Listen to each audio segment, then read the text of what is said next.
अभी तक मैं जो बात कहता था और कई बार मैंने उसको साबित भी किया है कि उत्तर प्रदेश में कानून व्यवस्था सत्ता की चौखटों पे दम तोड़ चुकी है।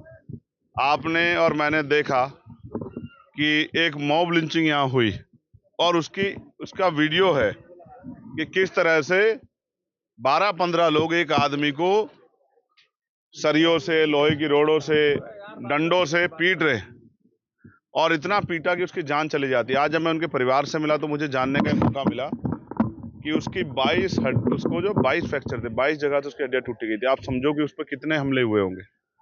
और फिर उसको न्याय देने की बजाय जो लोग नामजद हुए उनको गिरफ्तार करने की बजाय अभी 6 से ज्यादा लोग जो हैं जो खुले घूम रहे हैं, अपनी दुकानों पे काम कर रहे हैं, लेकिन पुलिस ने उनको गिरफ्तार नहीं किया। जो कि पुलिस ने, आप समझिए, सरकार में अगर किसी मुसलमान के साथ मॉब लिंचिंग हो या दलित के साथ या पिछड़े वर्ग के साथ, आदिवासी वर्ग के साथ मॉब लिंचिंग हो और पुलिस तत्काल कार्रवाई करे तो कार्रवाई आप समझिए इतनी जेन्युइन होगी कि सब कुछ जांच परख के किया जाएगा, किसी का भी नाम फालतू ना हो जाए।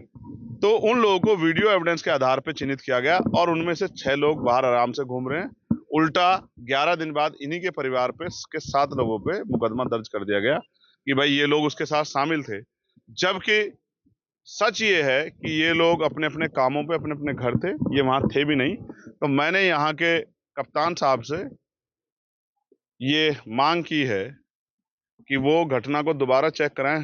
हो सकता है इनके साथ चंद्रशेखर आजाद भी वहां हो, और अगर चंद्रशेखर आजाद भी उनकी नजरों में, यहाँ की सत्ता के लोगों की नजरों में आ जाए कि वो भी थे, तो एक मुकदमा दर्ज चंद्रशेखर आजाद पे भी इनके साथ कर दे, सप्लीमेंट्री लगा के। और जब इनको जेल भेजना हो तो मुझे बता दे, मैं भी इनके साथ जेल चलूंगा।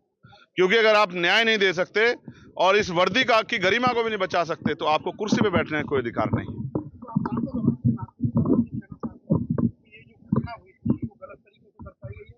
घटना तो पुलिस ने सही तरीके दर्शाई। क्या आपने एफआईआर नहीं पढ़ी कि मॉब लिंचिंग हुई है? लेकिन उसके बाद 11 दिन बाद जो मुकदमा हुआ, 11 दिन बाद सत्ता के संरक्षण में, सत्ता के दबाव में जो मुकदमा हुआ, वो कई जनता से दूर छिपा हुआ थोड़ा ही है। वो तो सबके सामने है कि वो मुकदमा किसके दबाव में हुआ। और अगर सही घटना थी तो पुलिस ने पहले दिन, दूसरे दिन, तीसरे दिन, चौथे दिन, 5वें दिन मुकदमा क्यों नहीं दर्ज किया? 11वें दिन मुकदमा दर्ज करने का मतलब ये है कि कुछ लोगों को, सत्ता में बैठे कुछ लोगों ने इतना दबाव दिया कि हमारे अधिकारी जो है उनके आगे कमजोर पड़ गए और वो संविधान की रक्षा नहीं कर पाए। वो अपने जो उन्होंने संकल्प लिया था, प्रतिज्ञा की थी, उसकी रक्षा नहीं कर पाए। उन्होंने एक झूठा मुकदमा जो है दर्ज कर दिया। मैं उनसे मांग करूंगा कि इस झूठे मुकदमे को खारिज किया जाए, खत्म किया जाए, और जो आरोपी हैं जो अभी खुलेआम घूम रहे हैं उनको जो है गिरफ्तार करके जेल भेजा जाए। आप क्या करेंगे? मैंने बता दिया है कि अगर सड़कों से हमारी बात नहीं सुनी जाएगी तो हम पार्लियामेंट में इस मामले को उठाएंगे, और अगर पार्लियामेंट भी नहीं सुनेगा या पार्लियामेंट इस बात को स्टेट इश्यू के थ्रू या किसी और उससे मोड़ने का प्रयास करेगा तो हम लखनऊ में जाके डीजीपी से, प्रमुख सचिव से, मुख्यमंत्री से जाके उनके सामने कागज रखेंगे और उनसे पूछेंगे कि क्या यही है आपका सबका साथ सबका विकास वाली सरकार का सच? ये बहुत जल्द होगा। आप देखना है कि बहुत जल्द आपको होता दिखाई देगा, क्योंकि लोगों को मरने के लिए नहीं छोड़ सकते हैं। एक और ऐसा ही केस जो है घटना, वो मलखान सिंह की भी जो है बताई जा रही है। आप ये देखो, भीड़ को अगर छूट दी जाएगी तो ऐसे तो कल कोई पकड़ के मुझे भी पीट पीट के मार देगा, क्योंकि मैं तो बहुत लोगों की आंखों में किरकिरी हो गया हूँ। जब मैं अन्याय के खिलाफ आवाज उठाता हूँ दमदार तरीके से, तो जो लोग अन्याय करते हैं उनको जेल जाना पड़ता है, उन पर मुसीबतें आती हैं, तो वो तो किसी दिन भीड़ से पकड़ के मेरी भी पीट के हत्या कर देंगे।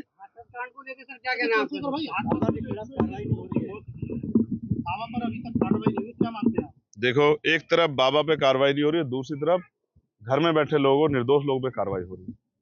पहली बात तो ये पुलिस और प्रशासन का फेलियर था, जिसको किसी भी कीमत पे भुलाया नहीं जा सकता। इतनी बड़ी भीड़ इकट्ठा हो रही है तो एलआईयू क्या कर रही थी, इंटेलिजेंस क्या कर रही थी, उनके पास इसकी क्यों जानकारी नहीं थी? और जानकारी थी तो उन्होंने उचित व्यवस्था क्यों नहीं की? मुझे ऐसा लगता है कि प्रशासन और पुलिस और सरकार ये जानती है कि वहाँ वंचित वर्ग की महिलाएं ज्यादा जाती हैं, वहाँ गरीब लोग ज्यादा जाते हैं, तो वो मर भी जाएंगे तो क्या फर्क पड़ेगा? अगर ये उनकी जान की वैल्यू समझते, जैसे कोई वहाँ वीआईपी जाता तो वहाँ एक वीआईपी के लिए कई हजार पुलिस फोर्स लगा के व्यवस्था कर दी जाती, तो उनकी, उस गरीबों की उसमें कोई वीआईपी नहीं था। तो गरीब अगर 100-125 मर भी गए तो सरकार को इससे क्या फर्क पड़ता है?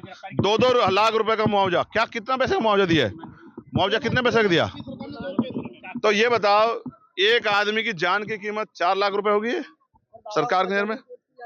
तो भाई कौन बचा रहा है ये भी बता दो बस। बाबा को बाबा जी बचा रहे हैं, हम तो नहीं बचा रहे। और ये बताओ जब कैसे गिरफ्तारी की मांग कर लूं जब एफआईआर में नाम ही नहीं है? आप बताओ ना, जब एफआईआर में नाम नहीं है तो कैसे गिरफ्तारी कर लेगी सरकार? लेकिन यहाँ तो झूठी एफआईआर भी हो रही है। यही मैं आपको सच बता रहा हूँ। मैं जाऊंगा, पीड़ित परिवार से मिलूंगा और मैं मुख्यमंत्री से और प्रधानमंत्री से मांग करता हूँ। वो तो बहुत धार्मिक लोग हैं, ये तो सिर्फ धर्म के लिए गए थे, भोले बाबा के उसमें गए थे सत्संग में कि भाई इनकी जिंदगी अच्छी हो जाए, इनकी गरीबी, बेबसी, लाचारी, बीमारी खत्म हो जाए। तो ये तो आप ही की विचारधारा से के साथ खड़े हैं। तो कम से कम इनको तो 25-25 लाख रुपए का मुआवजा देके इनके परिवारों को तो अपने पैरों पे खड़े होने का वो दो। अगर आप ऐसा नहीं करते तो ये भी माना जाए कि आप ये जो धर्म की बात करते हो ये अपनी राजनीति के हिसाब से करते हो। क्या लगता है कि औरंगजेब के परिवार को प्रेशर बनाना चाहिए? अगर धार्मिक आयोजन हुए, लोग मरे, तो प्रदेश सरकार को जिम्मेदारी लेनी चाहिए। बिल्कुल जिम्मेदार लेनी चाहिए, बिल्कुल जिम्मेदार लेनी चाहिए। अब तो अभी देखिए कावड़ का त्योहार आ रहा है, धार्मिक आयोजन आप कराएंगे पूरी व्यवस्था से, तो धार्मिक आयोजन आपकी सरकार और आपके विचार में तो बहुत मेल है। तो इसलिए मैं सरकार से कहूंगा कि वो इनको गरीब, दलित, पिछड़े वर्ग की महिलाएं समझ के, गरीब परिवारों की महिलाएं समझ के इनके साथ खिलवाड़ ना करें और कम से कम 25-25 लाख रुपए का मुआवजा इन परिवारों को दें। क्या लगता है औरंगजेब के? और मैंने उसमें अपनी बात रखी है, मैंने कहा है कि उन पे सख्त से सख्त कार्रवाई की जाए, उसकी जांच हो, सीबीआई जांच। और मैं आप सोचो किसी की भी हत्या हो सकती है आज देश में, जिस तरह कानून व्यवस्था है किसी की भी हत्या हो सकती है, कोई है सलामत नहीं है। और मैं तो आपके सामने खड़ा हूं, आज 1 साल हुआ है, मेरी भी हत्या होगी होती, 4 गोली मेरे ऊपर चली थी। कानून व्यवस्था उत्तर प्रदेश में ऐसी ही है। मैं क्या कह रहा हूं, अब मैं असुरक्षित या सुरक्षित, मैं जनता के बारे में सोच रहा हूं।